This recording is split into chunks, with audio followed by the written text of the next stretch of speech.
아이의 몸에 손끝 하나 닿지 않았는데 어찌 불덩이가 된단 말이오. 내의원 어이의 손이 떨리고 있었습니다. 강보에 쌓인 새손의 얼굴은 이미 불다 못해 검게 변해갔습니다. 궁 안 어느 누구도 원인을 짚어내지 못한 채 밤은 속절없이 깊어만 갔습니다. 그런데 이 열기 속에는 아무도 눈치채지 못한 낯선 기운 하나가 숨어 있었습니다. 구독과 좋아요는 더 좋은 이야기를 만드는 힘이 됩니다. 그럼 지금부터 궁궐 깊은 곳에서 벌어진 기이한 사건 속으로 들어가 보겠습니다. 그 열기가 무엇 때문이었는지는 훗날에야 밝혀지게 됩니다. 그러나 이야기는 그보다 며칠 앞서로 거슬러 올라갑니다. 옛날 옛적 한양 도성 안쪽 깊은 곳에 궁궐이 자리하고 있었습니다. 그 무렵 도성 바깥 외진 골짜기에는 이름 없이 제야를 떠돌던 한 사내가 살고 있었습니다. 사람들은 그를 정관이라 불렀습니다. 정관은 신분도 없고 벼슬도 없었습니다. 관아의 호적에도 그의 이름은 올라있지 않았습니다. 다만 어릴 적부터 남들이 보지 못하는 것을 본다 하여 산신이 점지한 아이라는 소문이 따라다녔습니다. 마을 사람들은 그를 두려워하면서도 은근히 의지했습니다. 흉년이 들어 우물이 마르면 정관을 찾아가 물었고 아이가 밤마다 열병을 앓으면 정관을 찾아가 물었습니다. 그때마다 정관은 값을 받지 않았습니다. 대신 술 한 잔이면 족하다 하였습니다. 사람들은 그런 그를 두고 도인인지 술사인지 반쯤은 우스갯소리로 반쯤은 진심으로 궁금해했습니다. 한 번은 마을에 흉흉한 소문이 돈 적이 있었습니다. 밤마다 아이 울음소리가 들린다는 폐가가 있었는데 마을 사람들은 감히 그 앞을 지나가지도 못했습니다. 정관은 그 이야기를 듣고는 홀로 그 폐가를 찾아가 하룻밤을 묵었습니다. 다음 날 아침 정관은 아무 일도 없었다는 듯 마을로 돌아와 이렇게만 말했습니다. 그 아이는 이제 울지 않을 걸세. 다만 그 집만은 허물어 주시게. 오래 버려두어 서러웠던 게야. 마을 사람들은 그 말을 따랐고 과연 그 뒤로는 아무 일도 일어나지 않았습니다. 정관은 그 일에 대해 더는 아무 말도 하지 않았습니다. 정관의 출생에 대해서는 여러 말들이 오갔습니다. 어떤 이는 그가 산신령의 자손이라 하였고 어떤 이는 그저 일찍 부모를 여인 고아일 뿐이라 하였습니다. 정작 정관 자신은 그 어느 쪽도 부정하지 않고 그저 웃어넘길 뿐이었습니다. 내가 무엇이든 지금 여기 이렇게 있는 것이 중요하지 않겠나? 그는 종종 그렇게 말하곤 했습니다.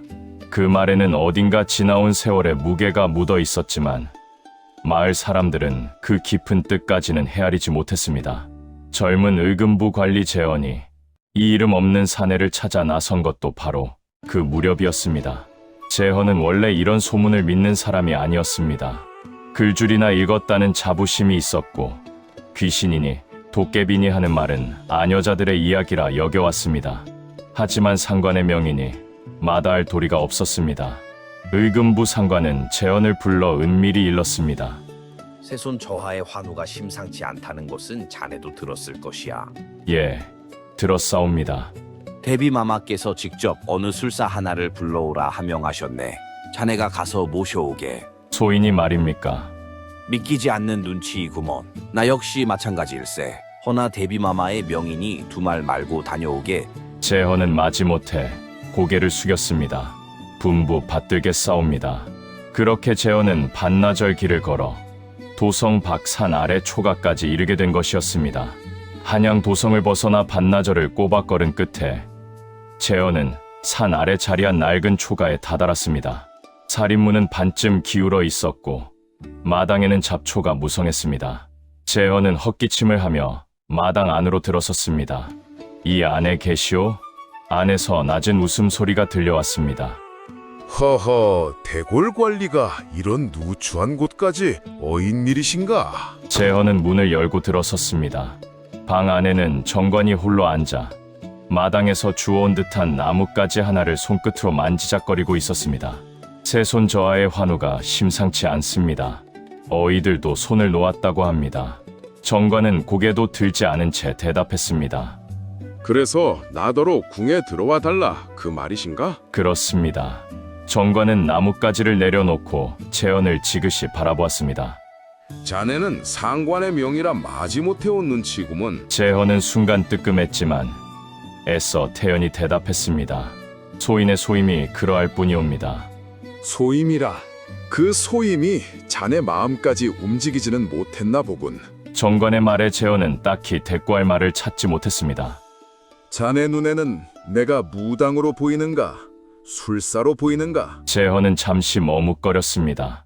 정관의 눈빛이 그 대답을 기다리듯 재헌을 지그시 응시하고 있었습니다. 술사로 알고 왔습니다. 정관이 그제야 고개를 들고 웃었습니다. 그 웃음에는 어딘가 사람을 편하게 만드는 구석이 있었습니다. 그럼 됐네. 가세. 정관은 별다른 채비도 없이 자리에서 일어섰습니다.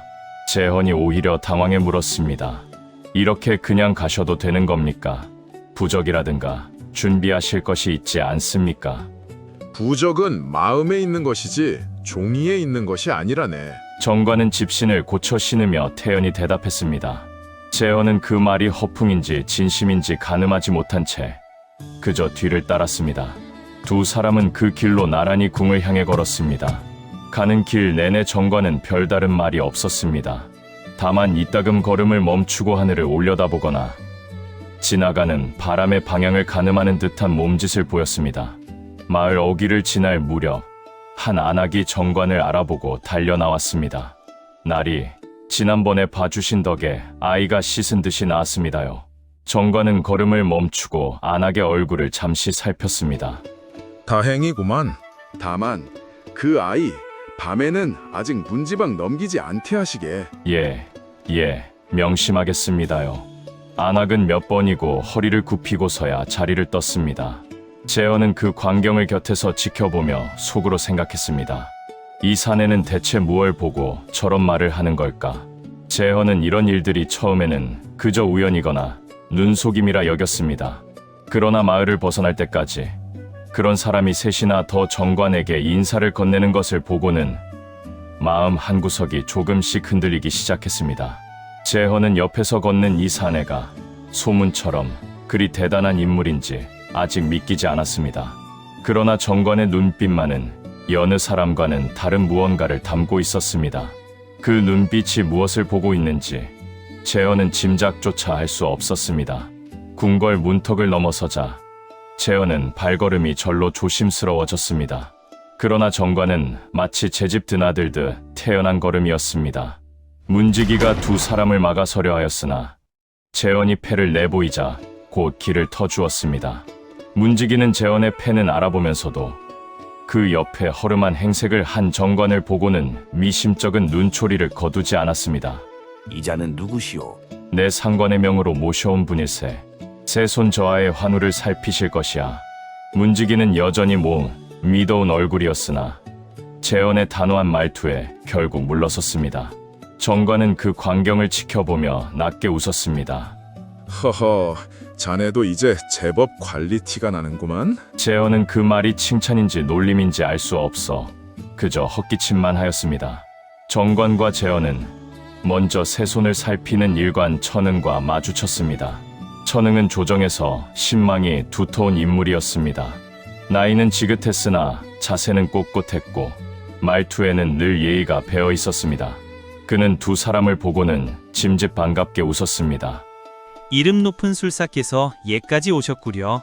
내 진작 모셨어야 했는데 부끄럽소이다. 정관은 가볍게 목례만 할 뿐 별다른 말이 없었습니다. 천응이 다시 말을 이었습니다. 새손 저하의 환우를 살피는 일이라면 응당 내가 먼저 나섰어야 할 일. 허나 원인을 짚어내지 못해 면목이 없소. 자책하실 것 없소이다. 이런 일에는 다 때가 있는 법이니. 정관의 대답에 천응은 잠시 그의 눈을 마주 보았습니다. 그러다 이내 시선을 거두고 다시 웃었습니다. 천응의 방을 지나칠 때 재헌은 방 한구석에 놓인 작은 놀이개 하나를 얼핏 보았습니다. 낡고 색이 바랜 놀이개였습니다. 관리의 방에 있을 법한 물건은 아니었습니다. 어딘가 여인의 손길이 닿았던 물건처럼 보이기도 했습니다. 재헌은 고개를 갸웃했으나 감히 물어볼 계제는 아니었습니다. 그저 대수롭지 않게 여기고 넘어갔습니다. 날이 저물자 정관은 새 손의 처소로 향했습니다. 방문을 지키던 상궁이 조심스레 물었습니다. 이 밤에 어인일로 드시어 하십니까? 조하의 기운을 좀 살펴보려 하네. 상궁은 잠시 망설였으나 재원이 옆에서 거들자 마지못해 길을 열어주었습니다. 방 안에 들어서자마자 정관의 얼굴에서 웃음기가 사라졌습니다.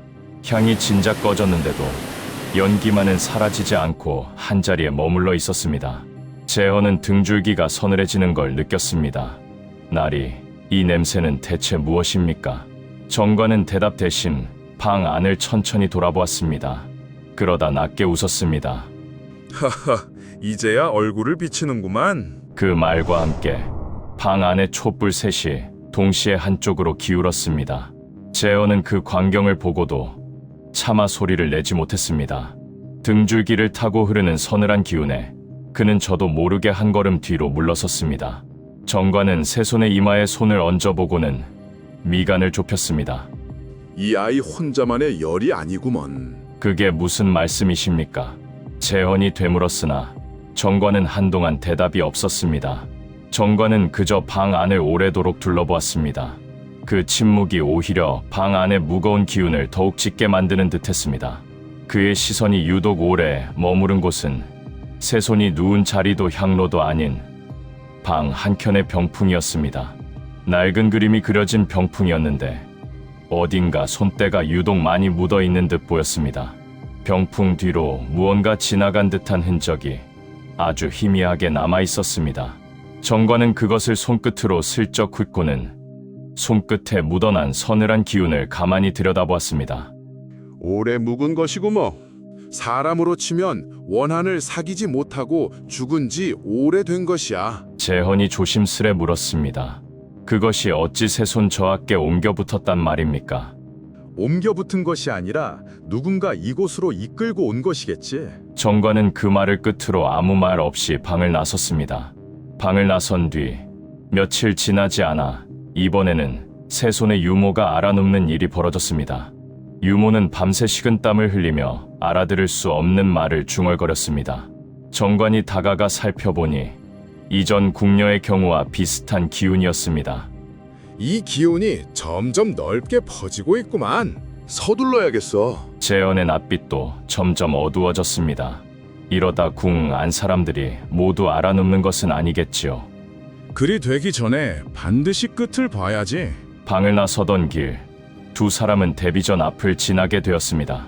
마침 대비가 시녀들을 물리고 홀로 뜰을 거닐고 있었습니다. 대비는 정관을 보자 걸음을 멈추었습니다. 그대가 그 이름 높은 술사인가? 정관이 예를 갖추어 고개를 숙였습니다. 그러하옵니다. 세 손은 내게 하나 남은 핏줄일세.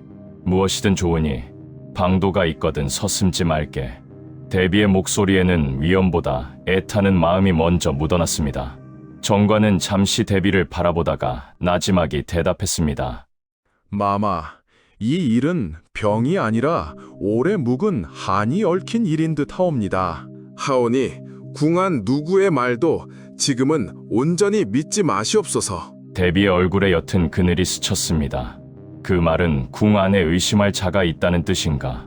정관은 대답 대신 조용히 고개만 숙였습니다. 대비는 더 캐묻지 않았습니다. 다만 그날 이후 대비는 누구보다 정관의 편에 서서 그를 지켜주게 되었습니다. 다음 날 아침 세 손의 몸은 마침내 불덩이처럼 뜨거워졌습니다. 숨소리는 거칠어졌고 이마에는 식은땀이 그치지 않았습니다. 어이들이 몰려들어 맥을 짚어보았으나 하나같이 고개를 저을 뿐이었습니다. 이런 증세는 의서 어디에도 없는 것이옵니다. 한 어이가 급한 대로 열을 내리는 탕약을 올렸으나 세 손은 그마저도 넘기지 못하고 개원했습니다. 다른 어이가 얼음을 이마에 올려보았지만 잠시뿐이었고 열은 이내 다시 치솟았습니다.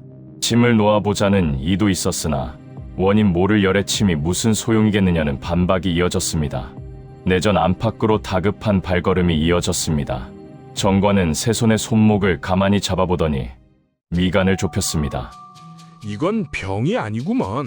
재헌이 물었습니다. 병이 아니면 대체 무엇입니까? 정관은 잠시 눈을 감고 세 손의 맥을 다시 한번 짚어보았습니다. 누군가 이 아이 대신 다른 이의 한을 짊어지고 있는 게야. 그 말에 방 안이 순식간에 조용해졌습니다. 어이들도 상궁들도 서로 눈치만 살필 뿐 아무도 입을 열지 못했습니다. 천흥이 뒤늦게 들어와 물었습니다.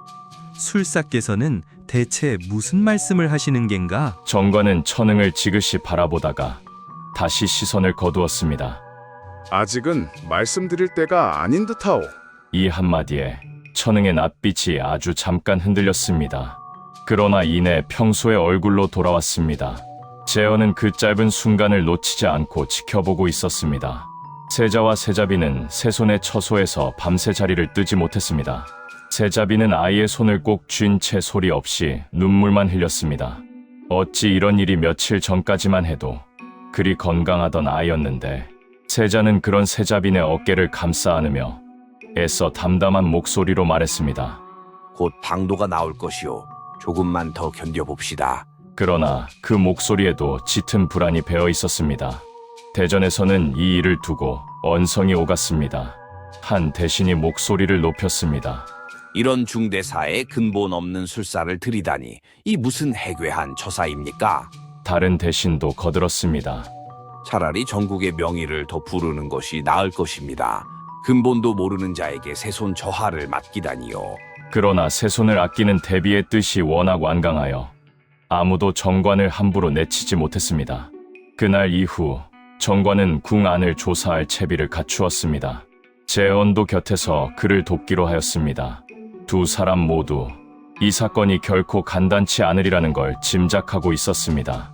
이후 며칠 동안 정관은 궁 안 이곳저곳을 살피고 다녔습니다. 그런데 이상하게도 살피려 할 때마다 무언가 한 발 앞서 사라져 있었습니다. 부적을 놓아두면 다음날 흔적도 없이 타 있었고, 궁녀들의 증언은 조사할 때마다 조금씩 달라졌습니다. 재헌이 답답한 얼굴로 말했습니다. 이상합니다. 마치 누군가 저희보다 먼저 움직이는 것 같습니다. 정관은 팔짱을 낀 채 궁궐 담장을 올려다보았습니다. 그리 놀랄 일도 아니네. 원래 궁이라는 곳이 그런 곳이니? 정관은 나이 든 상궁 하나를 불러 조용히 물었습니다. 이 초소에서 근래 몇 해 사이 이상한 일이 있지 않는가? 상궁은 한참을 머뭇거리다가 조심스레 입을 열었습니다. 소인이 함부로 입에 올릴 일은 아니오나 10수년 전 이 근방에서 사람 하나가 죽어나간 일이 있었사옵니다. 어떤 사람이었는가? 그것까지는 소인도 자세히는 모르옵니다. 상궁은 더는 말을 잇지 못하고 자리를 피했습니다. 정관은 그 뒷모습을 오래도록 바라보았습니다. 그날 밤 궁녀 하나가 갑자기 헛소리를 하며 쓰러지는 일이 벌어졌습니다. 정관이 급히 다가가 살폈지만 이번에는 세손 때와는 조금 다른 기운이었습니다. 이건 옮근 것이구먼.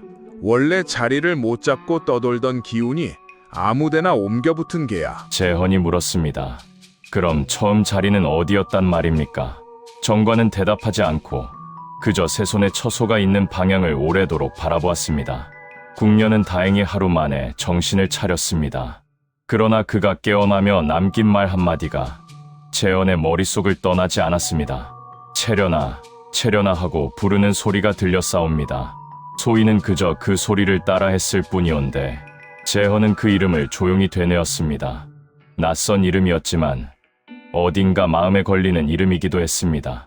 재헌은 먼저 천흥을 가까이서 모시는 나이 든 몸종에게 의심의 눈길을 두었습니다.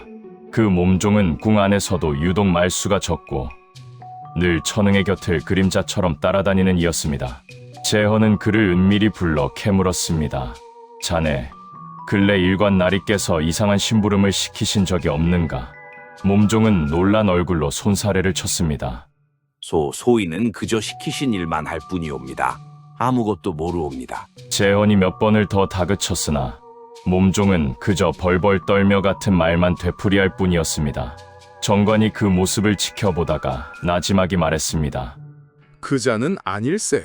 어찌 그리 단언하십니까?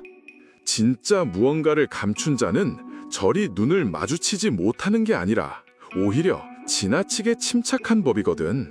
저 몸종은 그저 겁에 질렸을 뿐이야. 재헌은 그 말에 헛물을 켠 것을 깨닫고 멋쩍은 웃음을 지었습니다. 괜히 애먼 사람만 겁을 준 꼴이 되었습니다. 그도 나쁘지 않네. 아닌 것을 하나씩 지워가는 것도 결국 답에 가까워지는 길이니. 재헌은 그 이름을 실마리 삼아 궁을 오래 지킨 늙은 경비병을 수소문했습니다. 경비병은 처음엔 입을 굳게 다물었습니다. 소인은 아무것도 모르옵니다. 재헌이 몇 번이고 술 한 병을 놓고 어르고 나서야 경비병은 낮은 목소리로 입을 열었습니다. 10수년 전 일이옵니다. 그날 밤 어느 기생 하나가 끌려가는 것을 본 적이 있사옵니다. 얼굴이 하얗게 질려서는 자기는 아무것도 하지 않았다고 계속 울부짖었지요. 그 기생을 끌고 간 이가 누구였는가? 경비병은 주변을 살피며 목소리를 더욱 낮추었습니다. 그날 앞장선 이가 지금의 일관 날이셨습니다. 재헌은 숨이 턱 막히는 듯했습니다. 확실한가? 소인이 두 눈으로 본 것이옵니다. 다만 이 일을 입에 담으면 소인 목이 10개라도 부족할 것이니 부디. 경비병은 그 말을 남기고 서둘러 자리를 떴습니다. 재헌은 그 밤 잠을 이루지 못했습니다. 천응이 세 손을 살피는 자리에 있으면서도 어딘가 앞서 움직이던 이유, 부적이 매번 흔적도 없이 사라지던 이유, 모든 것이 한 방향을 가리키고 있었습니다. 그러나 아직은 확신만으로 함부로 나설 수 없는 노릇이었습니다. 이튿날 정관은 재헌에게 뜻밖의 부탁을 하였습니다. 내일 저녁 세손 저하의 처소 인근에 있는 이들을 모두 한자리에 모아주게. 어인 일로 그러십니까? 거짓 점괘를 하나 내볼까에. 재헌은 그 말뜻을 알 수 없어 되물었습니다. 거짓 점괘라니요. 진짜 원흉은 가짜 답 앞에서야 비로소 진짜 표정을 짓는 법이거든. 다음 날 저녁 정관은 상궁들과 내관들 그리고 천응까지 한자리에 불러 모았습니다. 정관은 짐짓 심각한 얼굴로 입을 열었습니다. 내 어젯밤 점을 쳐보니 이 화의 근원이 세손 저하의 처소 서편 오래된 우물 근처에 있다는 괴가 나왔소. 그 말에 몇몇은 놀란 낯빛을 감추지 못했습니다. 그러나 정작 천응은 별다른 동요 없이 고개를 끄덕일 뿐이었습니다. 그렇다면 그곳부터 살펴보아야겠구려. 정관은 그런 천응의 모습을 가만히 눈에 담았습니다. 그날 밤 정관은 재헌에게 낮게 속삭였습니다. 보았는다. 정작 놀라야 할 자가 가장 태연하더군. 그것이 무슨 뜻입니까? 이미 답을 알고 있는 자만이 거짓 답 앞에서 저리 흔들림이 없는 법이라네. 재헌은 그제야 정관의 뜻을 어렴풋이 헤아렸습니다. 다음 날 재헌은 혹시나 하는 마음에 정관이 말했던 서편 우물을 직접 살펴보기로 하였습니다. 우물은 오래전부터 쓰지 않아 물이 말라 있었고 주변에는 잡초만 무성했습니다. 재헌이 우물 주변을 살피던 중 돌틈 사이에 반쯤 묻힌 낡은 비녀 하나를 발견하였습니다. 녹이 슬어 있었지만 은으로 만든 듯 섬세한 세공이 남아 있었습니다. 재헌은 그것을 조심스레 꺼내 들고 정관에게 가져갔습니다.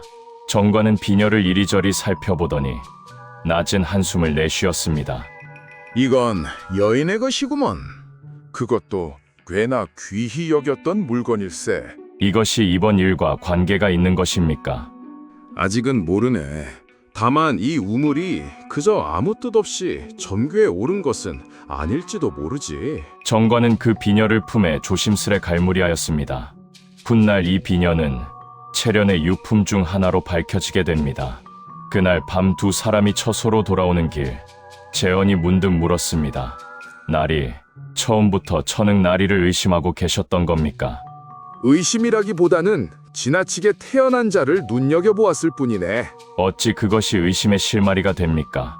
정관은 걸음을 늦추며 대답했습니다. 진정 죄가 없는 자는 화가 닥치면 두려워하거나 억울해하는 법이지. 헌데 자신이 이미 답을 아는 자는 그저 담담할 뿐이거든. 그 담담함이 오히려 부자연스러운 게야. 재헌은 그 말을 곱씹으며 고개를 끄덕였습니다. 사람의 마음이란 게 그리 숨기려 해도 숨겨지지 않는 것이군요. 그러니 나는 귀신보다 사람의 낯빛을 더 유심히 보는 것이라네. 정관의 그 말이 재헌의 마음 한구석에 오래도록 남았습니다. 한편 천응에게는 오래도록 뜻을 같이 해온 벗이 하나 있었으니 바로 형조의 한 관리였습니다. 그날 밤 천흥은 그 벗을 조용히 불러 일렀습니다. 자네가 형조의 옛 기록을 좀 손봐 주어야겠네. 그 기록이라 하시면 십수년 전 사건일세. 누군가 캐고 다니는 낌새가 있으니 미리 손을 써두어야지. 벗은 잠시 망설였으나 오래된 은혜를 갚는 셈치고 고개를 끄덕였습니다. 알겠습니다. 다만 이번 한 번뿐입니다. 천흥은 그저 무겁게 고개를 끄덕일 뿐이었습니다. 그날 늦은 밤 형조의 벗은 홀로 문서고에 남아 등잔불을 밝혔습니다. 그는 십수년 전 사건의 기록을 꺼내 몇몇 장을 조심스레 새 종이로 바꾸어 끼웠습니다. 원래의 장은 품속에 감추고 먼지를 살짝 흩뿌려 티가 나지 않게 하였습니다. 그러고는 아무 일도 없었다는 듯 문서고 문을 닫고 자리를 떠났습니다. 이 짧은 밀담과 손질이 훗날 재현의 조사를 몇 걸음 더디게 만들리라는 것을 그때는 아무도 알지 못했습니다. 며칠 뒤 재현이 다시 문서고를 찾아 같은 기록을 살피던 중이었습니다. 그는 문득 종이의 결이 이상하다는 것을 알아챘습니다. 다른 장들은 누렇게 바래어 있는데 유독 몇 장만 색이 유달리 희었습니다. 재현은 그 장을 촛불에 가까이 대어 살펴보았습니다. 먹빛도 어딘가 미묘하게 짙었습니다. 이건 나중에 손을 댄 것이구나. 재현은 그 자리에서 등골이 서늘해졌습니다. 그는 서둘러 그 사실을 정관에게 알렸습니다. 정관은 그 이야기를 듣고도 그리 놀라지 않았습니다. 역시 이미 알아챈 자가 있었구만. 자네가 캐고 다니는 걸 눈치채고 서둘러 흔적을 지운 게야. 그럼 이 조작을 누가 했는지는 알 길이 없단 말입니까? 알 길이 아주 없지는 않네.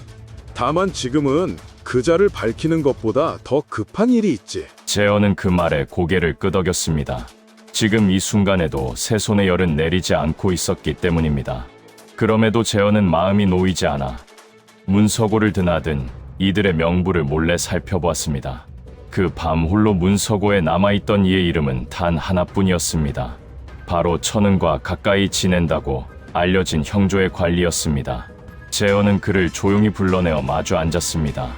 그날 밤 문서고에서 무엇을 하셨습니까? 관리의 얼굴이 순식간에 창백해졌습니다. 그것은 그저 오래된 문서를 정리하고 있었을 뿐이요. 정리치고는 종이의 결이 유독 새 것이더군요. 관리는 아무 대답도 하지 못한 채 시선을 피했습니다. 재현이 다시 낮은 목소리로 물었습니다. 저는 나리를 벌하러 온 것이 아닙니다.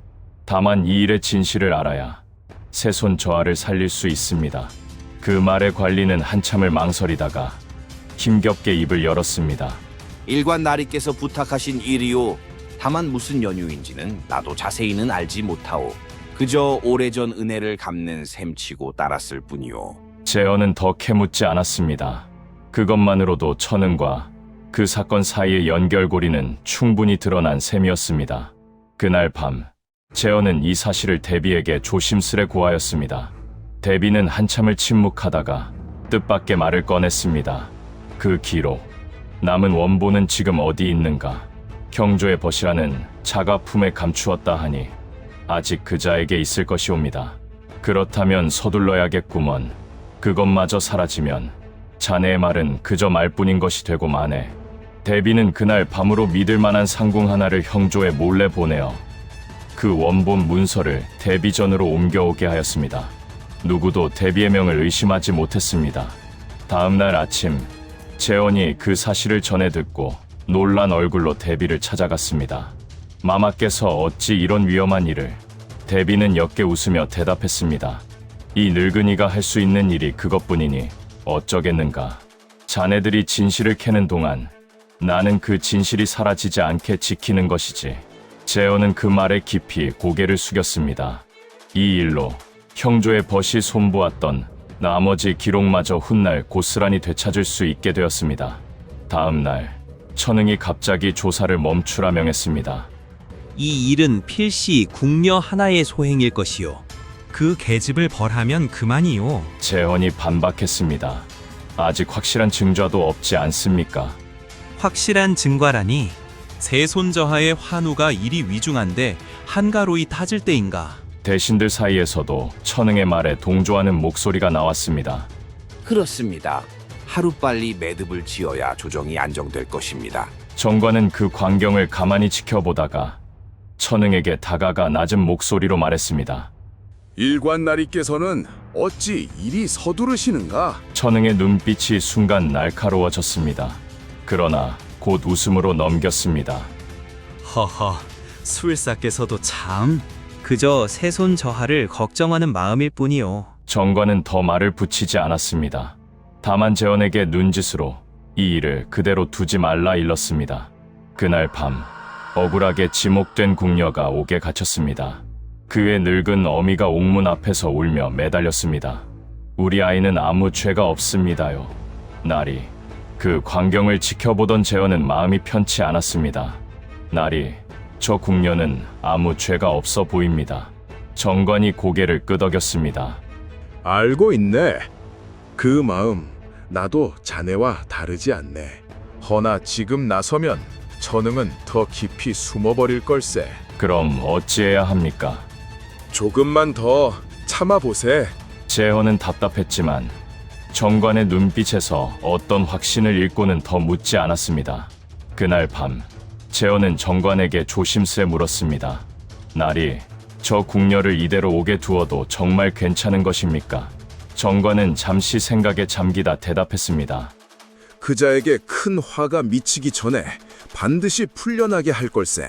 다만 지금 성급히 나서면 천흥이 눈치를 채고 더 깊이 숨어버릴 것이야. 확신하실 수 있으십니까? 확신이라기보다는 그리 만들어야만 하는 것이지. 재헌은 그 대답이 못내 걸렸지만 더는 캐묻지 않았습니다. 이후 며칠 정관은 겉으로는 별다른 움직임 없이 그저 천흥의 일상을 먼발치에서 지켜보았습니다. 천흥은 매일 아침 같은 시각에 일어나 사당에 절을 올리고 낮에는 정무를 살피며 저녁이면 홀로 방에 틀어박히곤 했습니다. 그런데 유독 한 가지, 천흥이 매일 밤 같은 방향을 향해 한참을 서 있다가 방으로 돌아가는 버릇이 있었습니다. 정관은 그 방향을 가만히 눈여겨보았습니다. 그곳은 다름 아닌 새손의 처소가 있는 서편 방향이었습니다. 재헌이 그 사실을 전해 듣고 물었습니다. 그것이 무슨 뜻입니까? 사람은 누구나 죄스러운 곳을 향해 저도 모르게 눈길을 두는 법이라네. 허나 그것만으로 확신할 수는 없지 않습니까?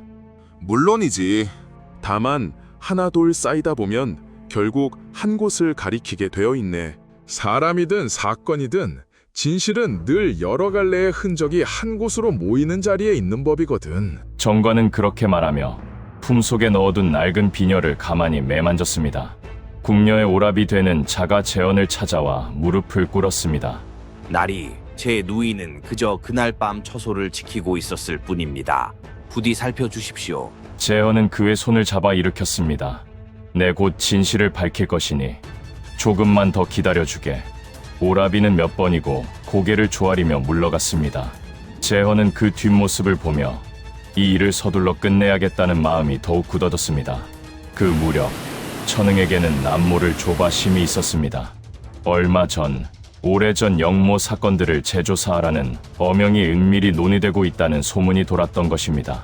채련의 사건 또한 그 재조사 대상에 오를 것이라는 이야기가 천흥의 귀에까지 들어왔습니다.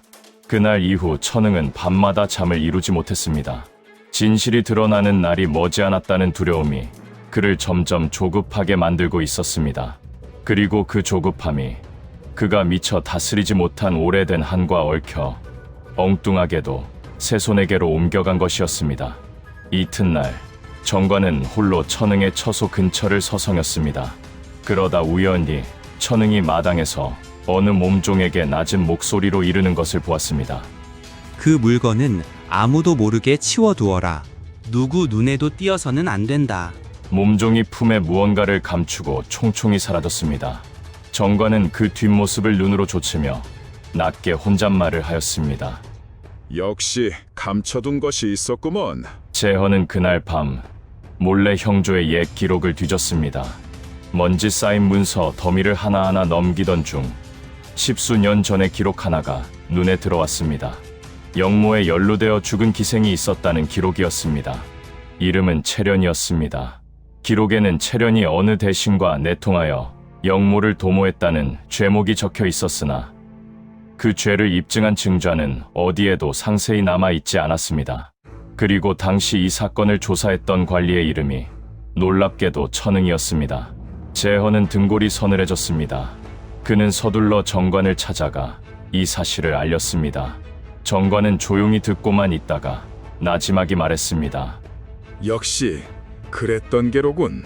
나리께서는 이미 알고 계셨던 겁니까? 짐작은 하고 있었네. 다만 확신이 없었을 뿐이야. 재헌이 답답한 얼굴로 물었습니다. 그럼 어찌 진작 말씀하지 않으셨습니까? 정관은 잠시 말이 없다가 먼 곳으로 시선을 돌리며 낮게 대답했습니다. 사람 하나를 살릴 수 있는 마지막 길이 아직 남아있다고 생각했으니까. 재헌은 그 말의 뜻을 다 헤아리지 못했습니다. 다만 정관의 눈빛에서 이전에 보지 못한 무거움을 읽었을 뿐입니다. 그 무거움은 마치 오랜 세월을 혼자 버텨온 사람만이 지닐 수 있는 것처럼 느껴졌습니다. 정관은 잠시 눈을 감았다가 낮은 목소리로 예시를 짚어나갔습니다.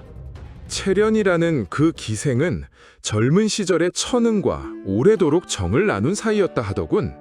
허나 신분이 다르니 드러내놓고 맺어질 수 없는 인연이었지. 그런 사연이 있었습니까? 당시 조정에는 힘있는 대신들 사이에 다툼이 있었네. 그 다툼에 애머니들이 여럿 희생되었지.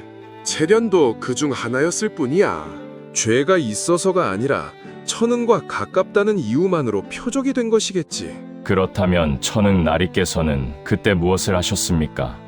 아무것도 하지 못했겠지. 스스로를 지키기 위해 사랑하던 이가 끌려가는 것을 그저 지켜볼 수밖에 없었을 것이야. 재헌은 그 말에 가슴 한켠이 서늘해졌습니다. 그것이 사실이라면 참으로 딱한 사연이군요. 딱하다 하여 죄가 없어지는 것은 아니지. 다만 그 사연을 알아야 이 일의 매듭을 제대로 지을 수 있을 걸세. 나리, 그렇다면 천응 나리께서 새손 저하께 해를 끼치려 했다는 말씀이십니까? 해를 끼치려 한 것은 아닐 걸세. 다만 자신이 짊어진 것을 어디엔가 내려놓고 싶었겠지. 그것이 어찌 새손 저하께 옮겨간단 말입니까? 정관은 대답 대신 밤하늘을 올려다보았습니다. 한이 깊은 곳에서는 죄 없는 이가 대신 앓는 법이라네. 두 사람은 그날 밤늦도록 아무 말 없이 나란히 앉아 있었습니다. 멀리서 부엉이 울음소리가 낮게 들려왔습니다. 이튿날 천응은 도리어 정관을 걸고 넘어졌습니다. 이 술사가 궁에 들어온 뒤로 오히려 사달이 커지고 있어. 필시 저자가 수상스러워. 대전에는 대신들이 빼곡히 모여 있었습니다. 듣고 보니 그렇습니다. 근본도 모르는 자를 어찌 이리 믿었단 말입니까?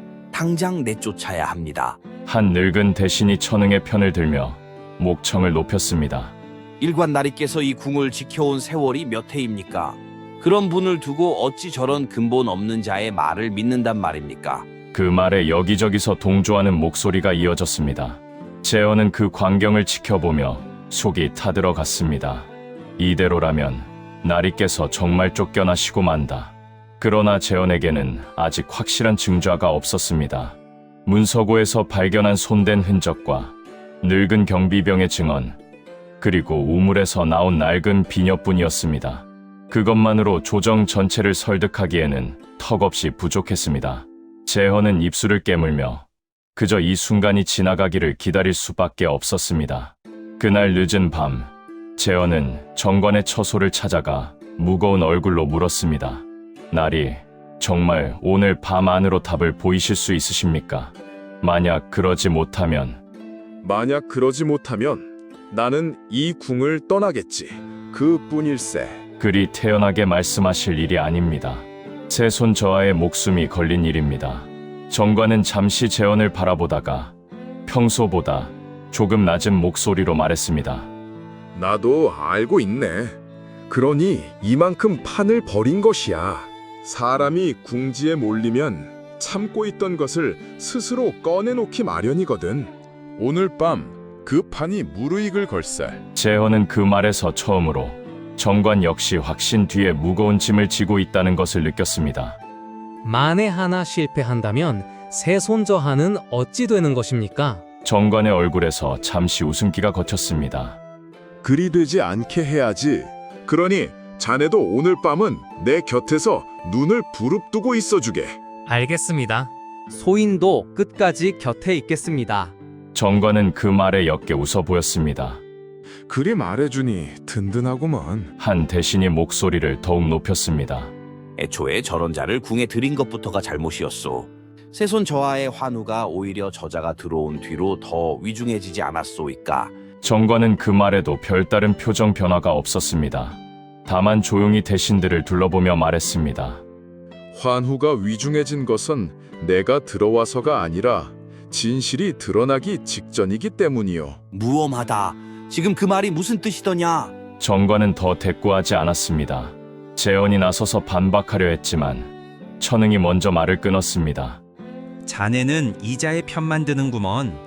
혹여 한통속은 아니겠지? 그 말에 재현은 아무 말도 하지 못했습니다. 주변의 시선이 온통 자신에게 쏠리는 것을 느끼며 재현은 입술을 깨물었습니다. 잠시나마 이 모든 것이 자신의 착각은 아니었을까 하는 의심이 스쳤습니다. 그러나 옥에 갇힌 궁녀의 어미와 늙은 경비병의 떨리던 목소리가 다시 떠올랐습니다. 재현은 숨을 크게 들이쉬고 마음을 다잡았습니다. 아니다. 나리께서 여기까지 이르신 데는 분명한 까닭이 있다. 천응이 손짓하자 곁에 서 있던 병사 둘이 정관의 양팔을 붙잡았습니다. 당장 이자를 궁 밖으로 내치어라. 병사들이 정관을 끌어내려 하자 재현이 앞을 가로막았습니다.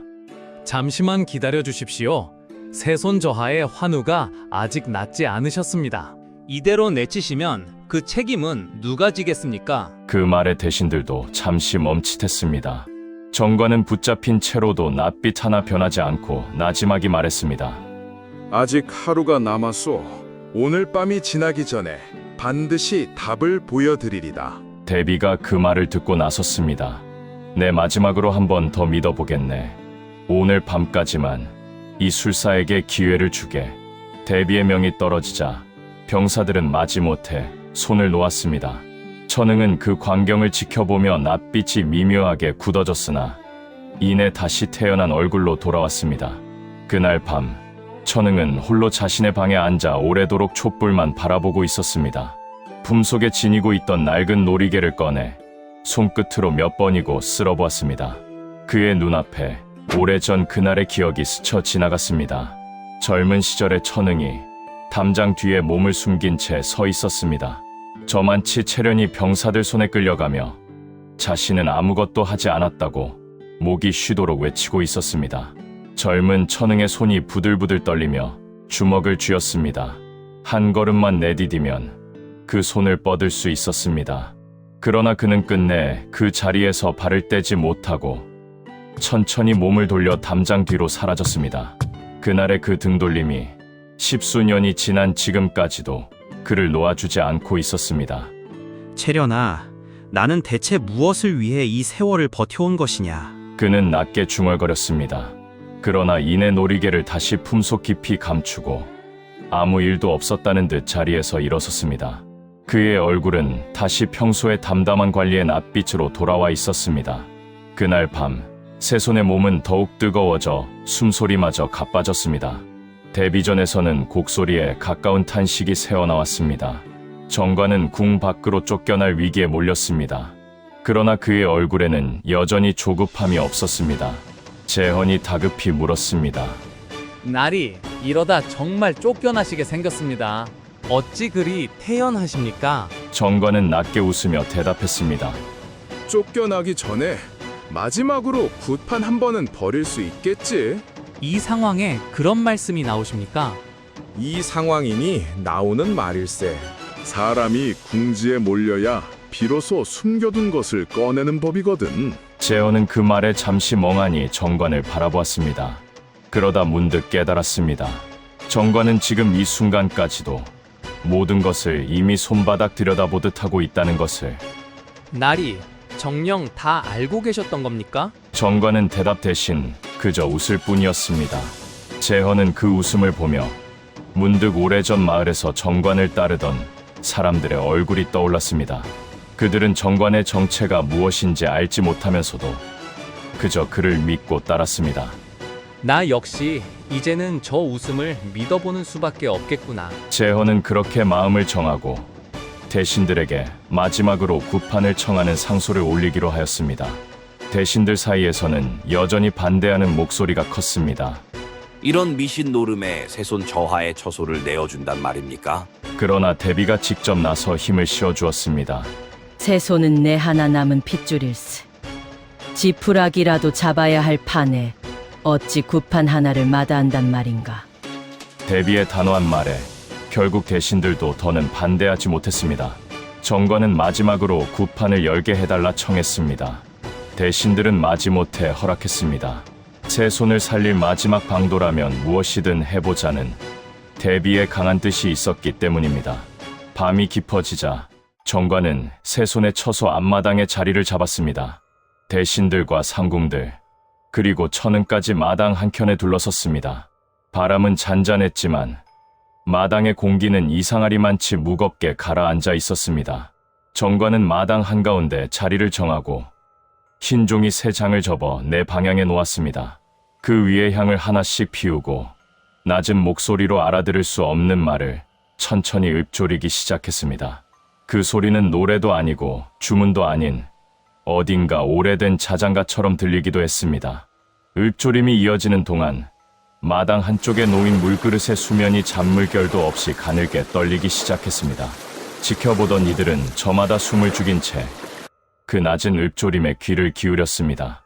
상궁 하나는 2 손을 모은 채 눈을 질끈 감았고 젊은 내관은 저도 모르게 반걸음 뒤로 물러섰습니다. 오직 천흥만이 팔짱을 낀 채 그 자리에 가만히 서 있을 뿐이었습니다. 정관은 마당 한가운데 촛불셋을 놓고 그 앞에 조용히 앉았습니다. 오늘 이 자리에 오래도록 구천을 떠돌던 이가 하나 와 있어. 그 말에 모인 이들의 낯빛이 하얗게 질렸습니다. 바람 한 점 없는데 마당의 촛불들이 일제히 한쪽으로 기울었습니다. 누군가 나지막이 신음을 흘렸습니다. 멀리서 개 짖는 소리가 뚝 끊겼습니다. 마당에 있던 이들은 하나같이 숨소리조차 죽인 채 그 다음 순간을 기다렸습니다. 그리고 낮고 가는 목소리가 어디선가 들려오기 시작했습니다. 아직도 나를 잊지 못하셨습니까? 천흥의 몸이 그 자리에서 얼어붙었습니다. 채련아, 그의 입에서 오래도록 삼켜온 이름이 새어나왔습니다. 모여있던 이들은 영문을 몰라 서로의 얼굴만 살폈습니다. 그 순간 정관의 눈앞에도 짧은 환영 하나가 스쳐 지나갔습니다. 달빛 아래 홀로 서 있는 한 여인의 뒷모습, 끌려가면서도 끝내 돌아보지 않던 그 모습이었습니다. 정관은 저도 모르게 숨을 삼켰습니다. 그것은 오래도록 이 땅을 떠나지 못한 자만이 보여줄 수 있는 아주 짧고도 서늘한 잔상이었습니다. 정관은 그 환영을 가슴에 담아두고 다시 마당을 향해 시선을 돌렸습니다. 정관이 조용히 말을 이었습니다. 10수년 전 영모로 몰려 죽은 이가 있었지. 그 사건을 캐낸 이도 결백을 알고도 덮은 이도 모두 한 사람이었소. 천흥의 다리가 휘청였습니다. 그것이 대체 무슨 말씀이시오? 내 이미 형조의 옛 기록을 살펴보았소. 죄를 입증할 증거 하나 없이 오직 한 사람의 말로만 마무리된 사건이더군. 첫 번째 고백. 천흥은 그 자리에 무릎을 꿇었습니다. 내가 그때 진실을 알고도 상부의 명을 따랐소. 모여있던 대신들의 얼굴에서 핏기가 가셨습니다. 아무도 감히 입을 열지 못한 채 그저 서로의 얼굴만 살필 뿐이었습니다. 멀리서 밤새 우는 소리만이 그 정적을 메우고 있었습니다. 평소 천흥을 두둔하던 늙은 대신조차 이번만은 아무 말도 하지 못한 채 고개를 떨구었습니다. 두 번째 고백. 천흥이 다시 입을 열었습니다. 채련은 죄가 없었소. 그저 힘있는 자들의 다툼에 휘말렸을 뿐이었어. 나는 그 사실을 누구보다 먼저 알고 있었소. 한 상궁이 2 손으로 입을 틀어막았습니다. 저만치 서 있던 대비의 눈에서 눈물이 흘러내렸습니다. 그 아이가 그리 죽었단 말인가. 대비의 나지막한 탄식이 마당에 무겁게 내려앉았습니다. 대비는 잠시 눈을 감았다가 떨리는 목소리로 다시 물었습니다. 그 아이가 죽던 그날 자네는 정녕 아무것도 하지 않았단 말인가? 천흥은 차마 고개를 들지 못한 채 대답했습니다. 그러하옵니다, 마마. 소신의 가장 큰 죄이옵니다. 대비는 눈물을 삼키며 천흥을 오래도록 내려다보았습니다. 10수년을 그대는 나라를 위해 산 줄로만 알았더니 그대는 그저 그대의 두려움을 위해 살았구려. 그 말에 천흥은 아무런 항변도 하지 못한 채 그저 고개를 떨굴 뿐이었습니다. 세 번째 고백. 천흥은 떨리는 손으로 품속에서 낡은 놀이개 하나를 꺼내 들었습니다. 재현이 처음 천흥의 방에서 보았던 바로 그 물건이었습니다. 이것이 채련이 마지막까지 지니고 있던 물건이요. 나는 이것을 차마 버리지도 드러내지도 못한 채 10수년을 살았소. 어찌하여 진작 고하지 않았어? 정관이 조용히 물었습니다. 천흥은 한참을 흐느끼다 겨우 대답했습니다. 돌아가신 스승께서 이 일이 밝혀지면 가문 전체가 위태로워진다 하시며 죽는 날까지 함구하라 당부하셨소. 나는 그 당부를 저버릴 수가 없었소. 허나 그 침묵이 오히려 나를 갉아먹는 줄은 미처 몰랐소. 정관이 나지막이 말을 받았습니다. 자네는 그 죄를 덮으려 세손 저하께 한을 옮긴 것이 아니라 그 한을 대신 짊어져서라도 씻어보려 한 것이겠지. 허나 방법이 틀렸소. 천흥은 고개를 떨구었습니다. 나는 그저 채련의 한을 풀어주고 싶었을 뿐이요. 그리고 스승과의 약조도 저버리고 싶지 않았을 뿐이요. 정관은 그런 천흥을 잠시 내려다보다가 다시 낮게 물었습니다. 자네가 지금까지 지켜온 그 침묵이 정녕 채련을 위한 것이었는가? 아니면 자네 자신을 위한 것이었는가? 천흥은 그 물음에 오래도록 대답하지 못했습니다. 마당에 모인 이들 모두 그 무거운 침묵을 함께 견디고 있었습니다. 한참 만에야 천흥은 겨우 입을 열었습니다. 아마도 둘 다였을 것이요. 이제와 돌이켜보니 나는 그저 내 죄를 감추고 싶었던 것인지도 모르겠소. 그 고백에 마당에 모인 이들 사이에서 낮은 탄식이 흘러나왔습니다. 재현이 참지 못하고 앞으로 나서 물었습니다. 허나 날이 어찌 그 죄 없는 세손 저하께 그 화를 옮기신단 말입니까? 저하께서는 아무 상관도 없는 어린아이가 아니옵니까? 천흥은 그 물음에 아무 대답도 하지 못했습니다. 한참 만에야 갈라진 목소리로 겨우 입을 열었습니다. 나도 몰랐소. 오래 묵은 한이라는 것이 사람의 뜻과 상관없이 가장 여린 것으로 흘러든다는 것을 알았더라면 나는 차라리 내 몸을 먼저 내주었을 것이오. 재현은 그 말에서 거짓이 아닌 진심을 느꼈습니다.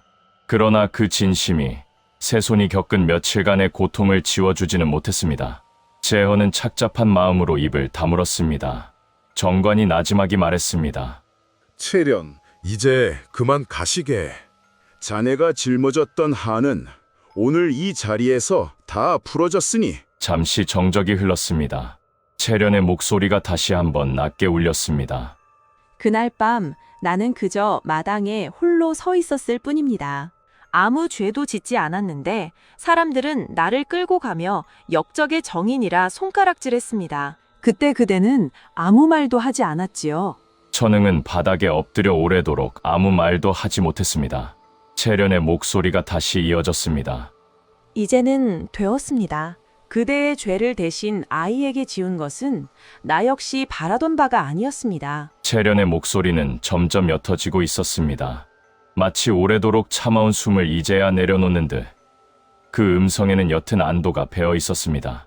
그 말과 함께 마당의 촛불이 일제히 원래대로 돌아왔습니다. 무겁던 공기도 서서히 풀려나가는 듯했습니다. 세 손의 처소에서 유모의 다급한 목소리가 들려왔습니다. 열이 내리고 있사옵니다. 마당에 있던 이들의 얼굴에 일제히 안도의 빛이 스쳤습니다. 상궁들은 서로 손을 맞잡고 눈물을 흘렸고 대신들도 저마다 참았던 숨을 내쉬었습니다. 대비는 그 자리에 주저앉듯 무릎을 꿇고 두 손을 모아 하늘에 감사를 올렸습니다. 감사하옵니다. 감사하옵니다. 그 목소리에는 지난 며칠간의 애타는 마음이 고스란히 묻어 있었습니다. 세자빈이 세 손의 처소에서 뛰쳐나와 아이를 품에 안고 오열하듯 웃었습니다. 아가야, 이제 되었다. 이제 다 되었어. 그 모습을 지켜보던 이들 모두 저마다 눈시울을 붉혔습니다.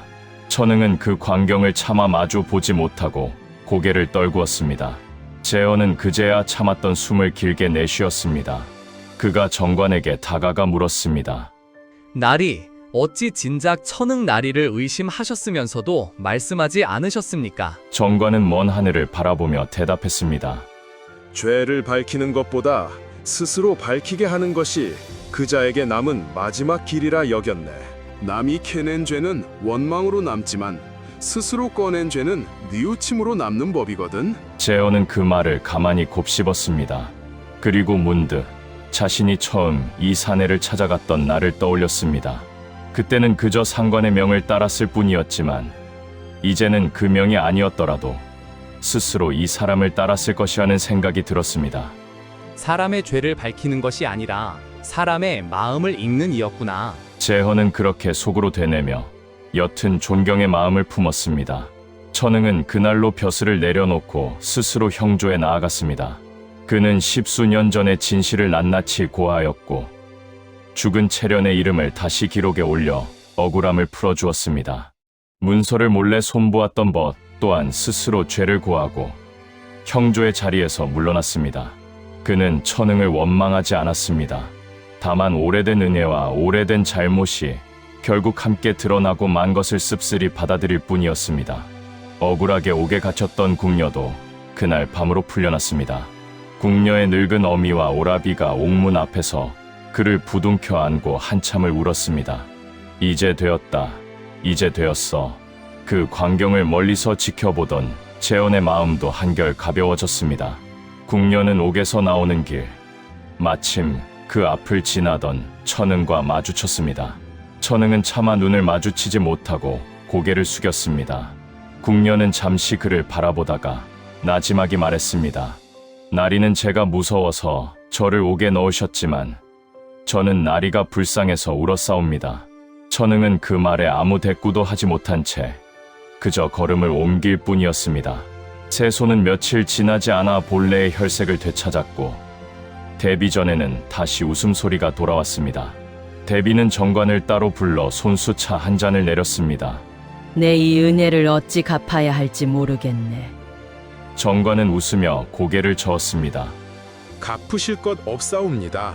다만 다음에 누군가 억울한 일을 당하거든 그때는 조금 더 일찍 귀 기울여 주시옵소서. 데뷔는 그 말에 조용히 고개를 끄덕였습니다. 재헌은 그 뒤로도 종종 정관의 초가를 찾았습니다. 정관은 여전히 신분도 벼슬도 없이 제야를 떠돌 뿐이었습니다.